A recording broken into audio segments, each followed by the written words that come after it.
Bonjour. Greetings. From Paris. Paris. What's been your favorite thing in Paris? Okay, my number one favorite thing in Paris was going to the third floor of the Eiffel Tower at sunset.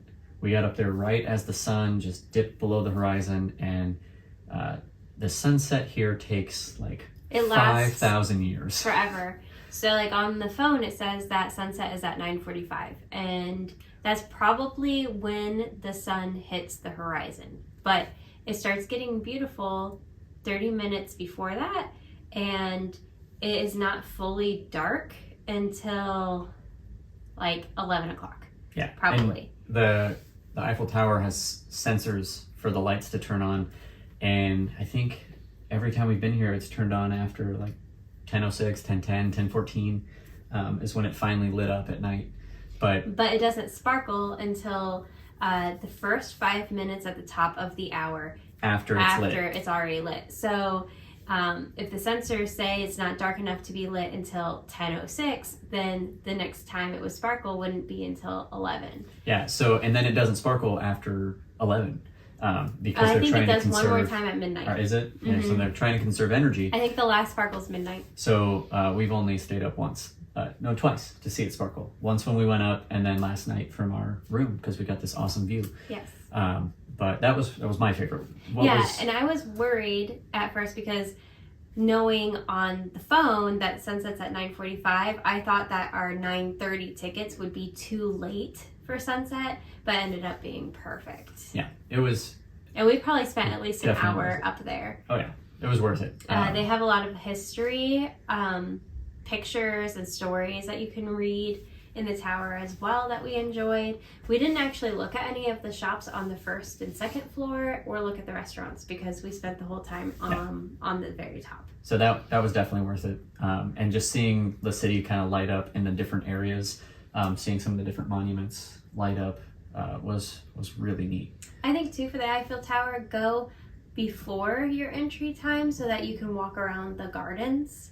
So you go through security and then you can do the gardens on the ground floor before you have to show your ticket to go up. I think I would recommend more time there. Since it was so late, we didn't spend a lot of time in the gardens. Yeah. So what was one of your favorite things from Paris or that we've done since being in Paris?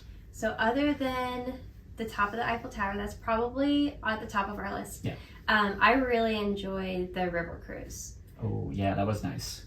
And we did not do dinner. We just went with a regular river cruise. And it was only like €30 for the both of us to do it. Yeah, it was like €13 per person, so it was really inexpensive. And I absolutely loved it because if you don't want to, you don't have to, but you can download an app on your phone, so it tracks you with GPS and it will tell you what sites are on your left and your right, and it'll give you some history about it along the way. Yeah, that's what we ended up doing, and we really enjoyed it. I think we were the only ones on the boat doing it. Yeah, we were the only ones on the boat that did it. Other people just enjoyed like music on the boat and some alcohol, and they were kind of partying, which is like fine too. I think if I were going to do it again, I would enjoy doing a nighttime one to see the city at night. Yeah. But this way we were able to really see the monuments well. True. And if we did it at night and we wanted it to be dark, it'd be like 11 p.m. What was another favorite of your things that we've done since being in the Paris region? My other absolute favorite thing that we did was going to Giverny. I have always been a big fan of Monet. I remember as a kid in grade school, we were told everyone had to pick an artist. And I told my mom, like, I don't know any artists. I don't know who to pick. And she's like, well, let's look through some pictures and who do you like? And she's like, I think you'd really like Monet. And so I did a book report on Monet, and I've loved him ever since. And that was like grade school. So I really loved seeing his house and his gardens, the Impressionist gardens and his Japanese gardens. The Japanese gardens, which have the water lilies and the ponds, was amazing. I could have stayed there all day. I only wish that we had done that on our own and gotten there right when they opened to try to beat some crowds. Yeah. And we also did it on a weekend, so I think we should have probably maybe tried a weekday, but it probably wouldn't have made much difference since we're here in June. It seems very busy here in June. Yeah. But I loved that, and I loved going to Musée de l'Orangerie. Yes. Musée de l'Orangerie. L'Orangerie. Because it used to be an orangery, and then they purposely built these rooms to be two ovals. Like the infinity symbol. To look like the infinity symbol. And Monet made paintings of water lilies that go in the whole circle in both rooms. And I was really neat. happy to be able to see that. And we saw those after going to Gavarni, so it was like really cool to see his paintings and be like, oh, we've seen that. Yeah.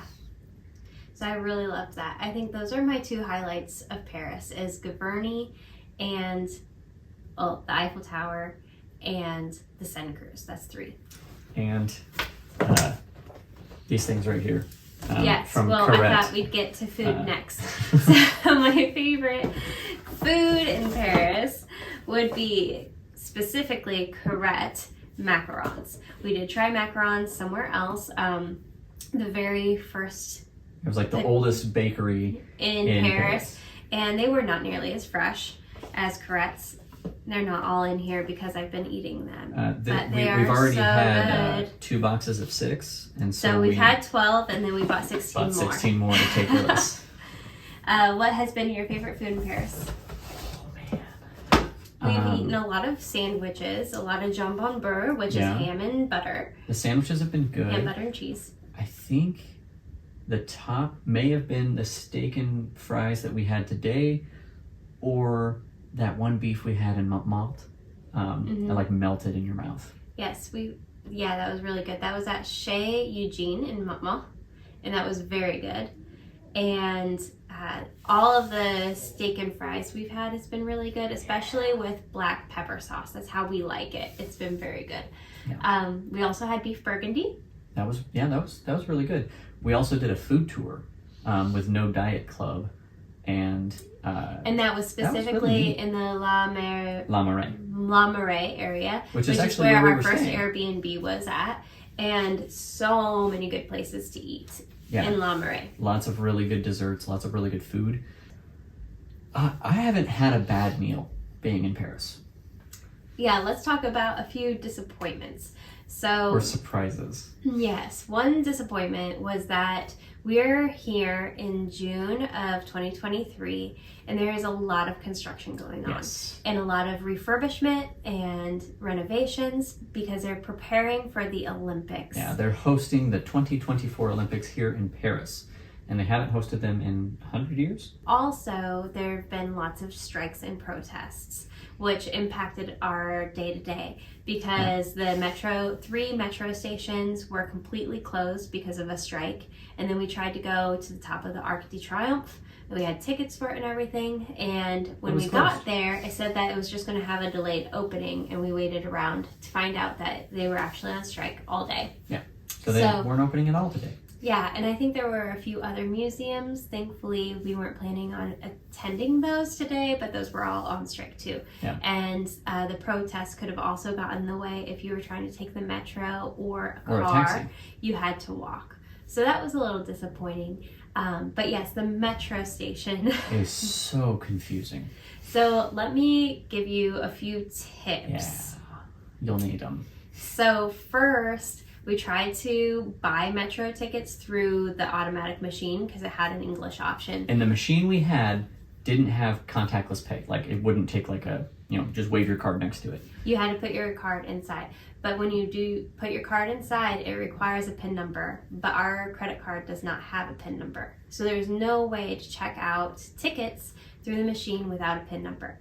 So we found out later that if you find a machine that has contactless pay, you can do that and not need a PIN number. So that's tip number 1. And then another thing, you can search where you're going.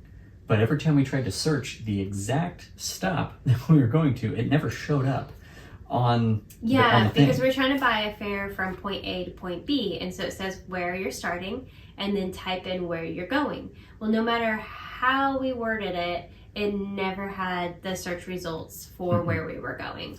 So instead, skip that and just buy full fare tickets, because that's pretty much what you're going to get charged anyways. €2.10 at the time. Yeah. So per fare. We looked at a YouTube video, I don't remember which one, to learn how to do this, but we bought like a book of 10 full fare tickets, and it's like a little bit of a discount to do it that way, but it just basically spits out 10 little slips of paper and then your receipt. You can also buy a card that is unlimited amount of fares for, X amount of days, but for us, we didn't use it enough to justify the price. The book of tickets was still cheaper, because for us, we only needed a fare per destination, for example. So say we were going from our hotel to a museum, and then that's one fare, and from the museum back, that's fare 2. So we most days only needed 4 fares altogether. And another tip, do not put these tickets next to a wallet that has a magnetic clamp, next to your phone that has magnetic tendencies, next to anything with a magnet. Yes, this deactivates those tickets and you won't be able to use them. And we did notice that the information booth is sometimes helpful and sometimes not. So we've been able to go up to them and let them know that our tickets were deactivated and they issued new ones. But we've also gone up, and one particular time, the lady just kept saying, "I don't speak English," and she literally shooed us, shoot us out of the way so and other people and we come. even tried using Google Translate to let her know what we were doing, and she did not want anything to do with us, even though we were trying to meet her on some level. So but Google Translate has definitely helped a lot in Paris specifically. Another thing, this is not a tip, but just an awareness. The metro stations here are very busy. Oh man, So, I think Disney after the fireworks. Yes, there's so many times where we got onto a metro and it looked like there would be, the doors open and it looked like there would be no way we could get on that metro. But you just push yourself in, and every side of you will be touched. Yep. And people breathing on you, you smell their body odor. Yeah, so I guess tip number 4 would be aware of pickpockets, because they're very common in Paris, especially on the metro or in touristy areas like the Eiffel Tower or Trocadero Square. Yeah, so either lock your bag or wear it in front of you, put everything in your front pockets, put your hands in your pockets. Yes, because you will be touched by everybody on those busy metro stations. But overall, it's been a fun time in Paris. It has been a fun time. And next up, we are going to Nice. Yeah, French Riviera, Côte d'Azur. Cheers.